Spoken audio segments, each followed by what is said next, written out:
Thank you for joining us here at Boom and Bust. I'm your host, Tony Clement, here at the News Forum, where all voices matter. Let's look at the latest in the auto sector, which is currently worth about $80 billion in exports for Canada. It's been an era of transformative change in the industry, a new North American free trade agreement, the rise of electric vehicles, and much, much more. Today we have as our guest David Paterson. He is the Vice President, Corporate and Environmental Affairs at General Motors in Canada. Welcome to the show, David. Thanks, Tony. Thanks for having me. For sure. I'd love you to just to start us off by giving us your version of perhaps what I just did, but your version is much more informed. Give us the state of the sector in Canada, perhaps.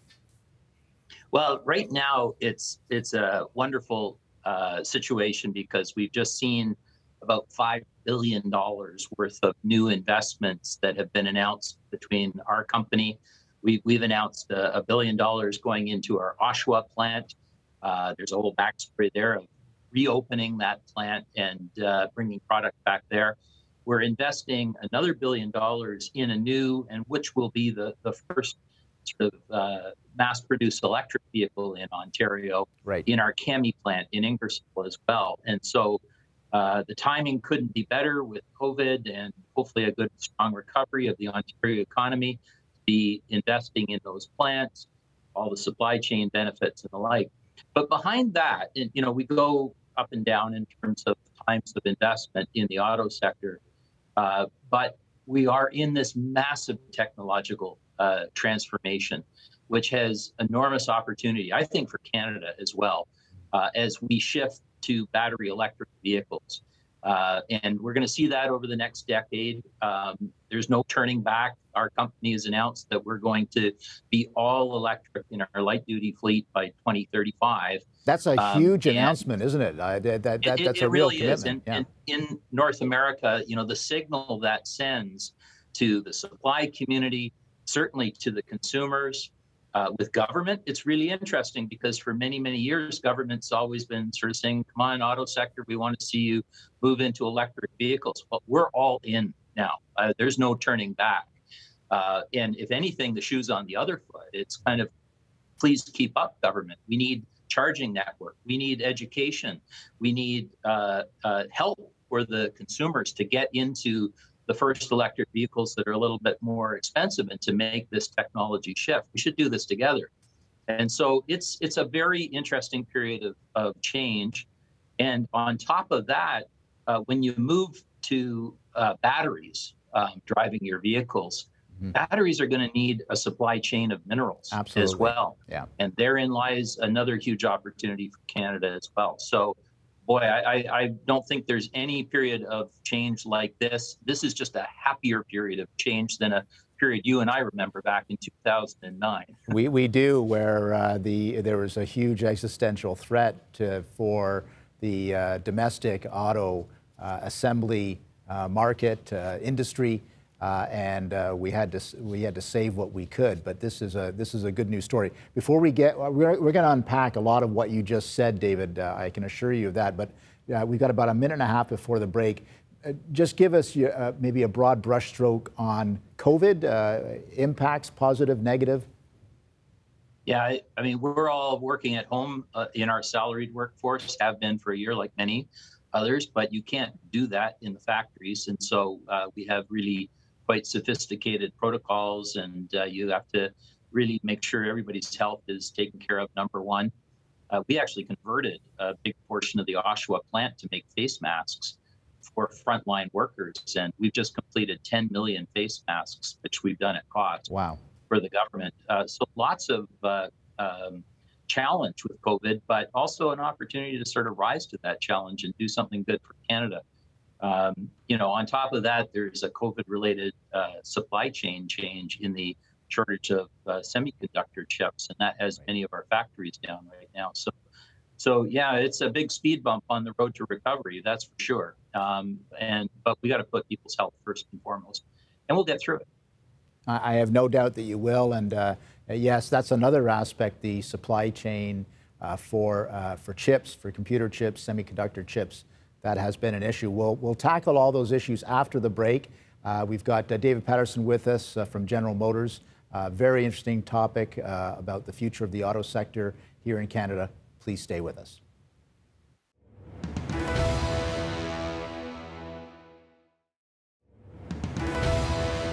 And welcome back to Boom and Bust. I'm your host, Tony Clement, here with David Paterson. He is Vice President of General Motors Canada. David, again, just trying to set the table. We are going to dig deeper on what's happening in Oshawa and some of the other things you're doing.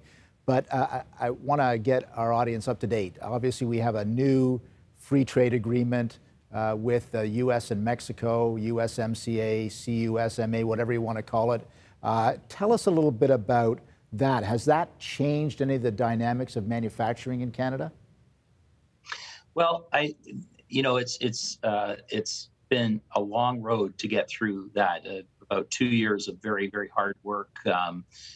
Very interesting to see that change from three sides of the table in our company, from Canada, Mexico, and the United States. Effectively what this upgrade of NAFTA has done, and I would say probably 90% of that agreement was about the auto sector and sourcing in the auto sector. Right. Is in simple form is to say that we need to be able to source 75% of the content of the vehicles that we make in North America from North America. And there's some rules with respect to labor and the rest that are part of that as well. And it's a very, very complicated formula, as it always has been. But that also becomes an opportunity in terms of the supply chain. We have a really fantastic supplier community here in Canada. We've got great companies like Martin Ray and Magna and Linamar and all the rest. And so, making sure that we're part of that 75% content. And for the rest that aren't going to create jobs here in their supply chain, they'll pay the tariff. Right. And that tariff can be 2.5% if you're bringing in a car, or if you're bringing in a pickup truck, it's 25%. And so it's a very significant managed trade agreement, I would say, not a free trade agreement, but it is the rules of the road. And in the auto sector, I always say that if you are an engineer and you're trying to put a new product on the road, say 4 or 5 years from now, you have to do that, but also anticipate 20 or 30 safety regulations and where they're going to be, anticipate fuel economy regulations. And for years, we didn't have to anticipate change in the sourcing regulations effectively for free trade. But now we have that change as well. And so you've got to be able to trace and be able to sort of add up the content of all the things that you're buying. So it's not for the faint of heart to be in the auto sector, but effectively it's a good thing for North America. It's a good thing for jobs, and we should have some opportunities, I think, as a result of that. I want to now start to dig a little bit deeper. You mentioned the Oshawa plant. Let's start with there. Everyone thought the plant was going the way of the dodo bird, and now it's had this the rise of the phoenix, to mix the metaphors here. Walk us through that a little bit, if you can. Yeah, that was probably one of the toughest parts of my career. Back in November of 2008, General Motors made a global announcement that 8 plants around the world were going to be suspended because the products that they were working on were running out, didn't have replacements. All of that was actually a plan to save $8 billion to reinvest in battery technology and the things that we need for electric vehicles in the future. So we had a really, really tough time, but in sort of Canadian spirit, to now shift to a baseball metaphor, we decided, the best thing to do was certainly not give up. We were not giving up on Oshawa. We had lots of people that were still going to work there. But what we needed to do is find out things we could do. The first thing we did was, let's take care of the community. We donated 75 acres of waterfront property to the city of Oshawa to complete a trail system across the front of our property. Next thing we did was look at things that we could invest in. We took care of our people. And so if you were one of those 2,300 workers in Oshawa, we had a package which essentially moved them to a full retirement on a defined benefit pension, gave up to $150,000 check, and a certificate for a new car. And then we found a job for everybody that wanted a job in different regions. So we took care of our people, and then we started hitting singles, doubles, and we started to find a way to bring people back to make parts in the plant. And then we moved to make the face masks. That brought 70 people back.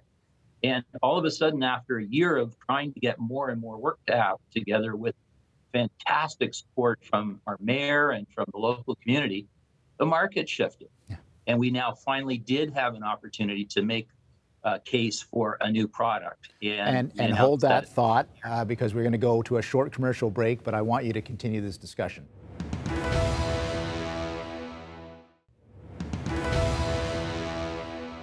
And we're back here at Boom and Bust. I'm your host, Tony Clement, talking to Dave Paterson. He's the Vice President of General Motors of Canada. David, before the break, you were just getting into some of the remarkable changes at the Oshawa plant. So please continue with your thoughts there. Well, we really feel good, obviously, that we were able to finally get a big reinvestment in the plant. We're once again going to be making our pickup trucks. It's going to be a bit of a unique investment in that we'll be the only pickup truck in plant in North America that can shift to market demand and make both heavy duty as well as light duty trucks and lots of other advantages. So we're really enthused for the future. We announced that towards the end of last year, and I think then the big surprise was to then turn around. People weren't expecting us to then sort of make decisions on our second plant in Ingersoll for another year or so, because often those line up with union negotiations. But we actually turned around and at the beginning of the year announced another $1 billion investment in a product called BrightDrop, which is the first new brand for General Motors in living memory. And this is a all-electric cargo van. And getting that product into Canada has a unique Canadian backstory in that one of the things that we have done here is really grow our engineering and our technology capability. I think much more than any other auto companies. We're close to 1,000 people now doing software and innovation work, because that's what the auto sector is all about these days. And they came up with a thing called an e-pallet, which is a new way of helping cargo companies like Canada Post or Amazon be able to move their goods more efficiently. And we tested this system with FedEx on the streets of Toronto a couple of years ago, and FedEx found that this could cut their delivery time by 20 to 25%. And if you think of all the parcels that are delivered during COVID, the things that arrive at your door, and the size of that multi-trillion-dollar industry, if you could improve it by 25% with an electric vehicle that does things in a new way, that's a game changer. And that game changer is something we developed in Canada, and we're going to build in Canada starting at the end of this year. So Canada's first high-volume all-electric vehicle in the CAMI plant, and get into full production next year as well. So two really good positive outcomes. And even though it's been a time of really demonstrating resilience, we're going to rise above it and hopefully kickstart the recovery with some big investments here. Sorry, does that also include, when you're talking about the technology for those vehicles, are they semi-autonomous or autonomous vehicles as well, or is that a totally different topic? Well, it's an important topic, because really we in GM sort of see three major changes taking place in the automotive sector in the years ahead. The first is going electric, which is all about batteries. And then the second one is autonomous, self-driving, which is all about safety and stopping people from bumping into each other and saving lives. And the third one is how we get around in our cities. And what BrightDrop does is really for a delivery van, help you get into sort of like downtown Toronto.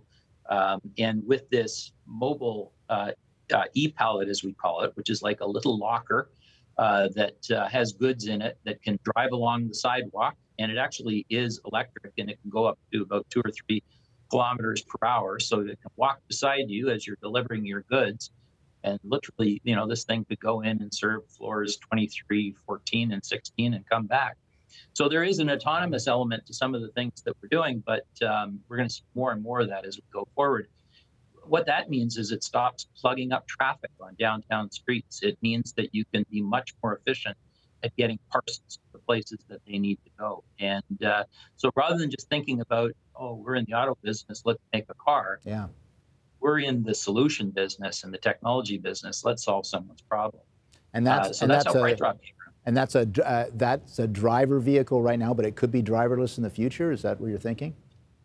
Well, that is way for the future. This is a driver vehicle, all electric, and it will use our new General Motors Ultium battery system, which is another big investment for the future that we're making as well. And I definitely want to talk about batteries because that's so critical for the future of the entire sector. We're going to take a little bit of a break for our final segment.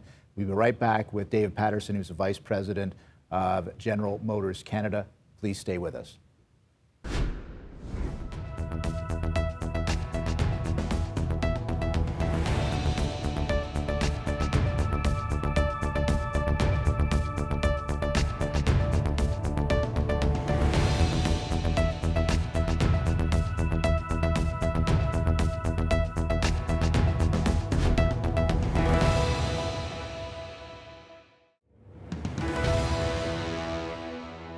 And welcome back to Boom and Bust. I'm your host, Tony Clement, here with David Paterson.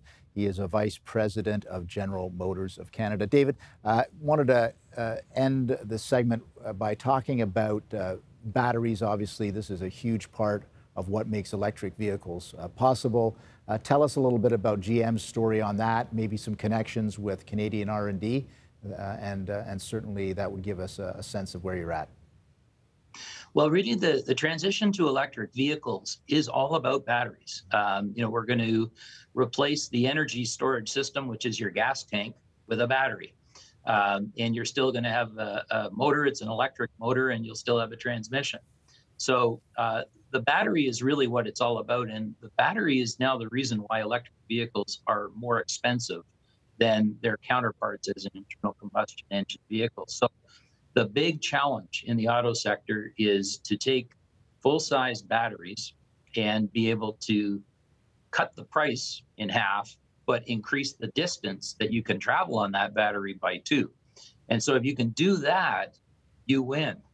Then you have a vehicle that you can sell to somebody that actually drives better, performs better than an internal combustion engine vehicle. And ultimately, we'd like to get it so that it's actually less expensive than an internal combustion engine. So clearly electric vehicles are critical because of climate change. And clearly they are important in terms of the 12% of our greenhouse gases that come from vehicles on our roads and getting rid of that over time. But batteries will be the key to that. And where Canada, I think, has an enormous opportunity is that batteries, both anodes, cathodes, and lithium type of materials, need minerals. And if you can think of, we make 17 million to 20 million vehicles in North America every year. If eventually those all go to become battery-driven vehicles, we're going to need an awful lot of nickel. We're going to need an awful lot of nickel sulfate, so the processing of nickel. We're going to need an awful lot of cobalt, although we're looking at finding a way to use less of that and more aluminum. So now all of a sudden, we're really going to need to know our periodic tables, and we're going to need to know where those minerals are.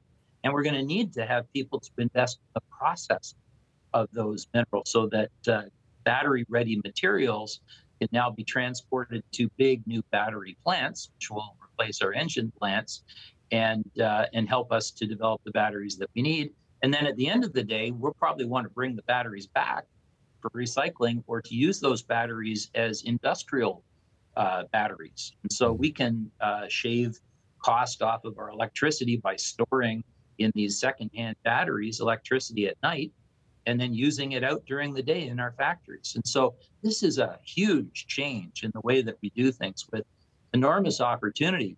We just need to now get ourselves organized and ready so that Canada can get more than its share of that mineral business going forward. And if that can help us in our economy to help offset some of the impacts in the oil sector, wouldn't that be good?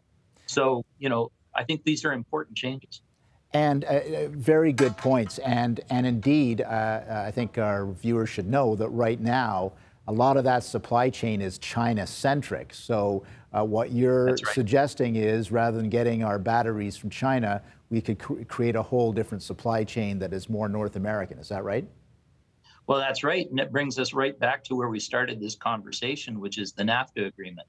And so understanding, what the rules are in terms of where we source things, and to see how, as the technology changes, we could source more from North America, and that'll create jobs. We just need to do it in a sustainable way. And I think that our opportunity is not just to mine minerals and process them, but do it in a sustainable way that can really give us a competitive advantage here in North America for the longer term. And I can tell you for sure that my company's thinking about that horizon very closely right now. David Paterson, I want to thank you for being our guest today. Very interesting conversation about the future of the auto sector, both internationally and here in Canada. Best of success, sir. Thanks, Tony. Well, there you have it. David Paterson of GM of Canada. Very interesting conversation about the future of automobiles and the future of the automobile sector right here in Canada, meaning mostly Ontario, of course. Electric vehicles, this new Ingersoll, Ontario product that will make package delivery more environmentally friendly and would not congest our streets. Lots going on. So obviously, I think we have to have another show to keep up with it all. Thanks for watching today, though.